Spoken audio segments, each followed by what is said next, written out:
Hello mga kapampam! Ayan, brunch time. This is breakfast and at the same time, pang lunch ko na. Ayan, kasi busy talaga ako. O, diba? Ganun talaga kapag ka magbe-Burman. Ayan, dumadumi na yung mga orders. Tapos mga reservation, mga bookings. Kaya sinasamantala natin yung ganang pagkakataon. And sumasabay pa yung ating mga pack meals na biglang dumami naman ang mga orders. O, diba? Ayun naman, maos na ako, kakadaldal, kakainom ng malamig. Kain tayo, guys. Ayan, kung ano na lang yung makain natin.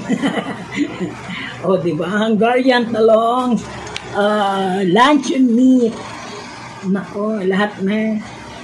Ayan, tsaka egg and bahaw. O, diba? Pre-fried rice natin. Yun. Hindi porket meron tayong imbak na pera, uubos-ubusin natin, diba? Tipid-tipid pa rin kahit pa paano. Kain po!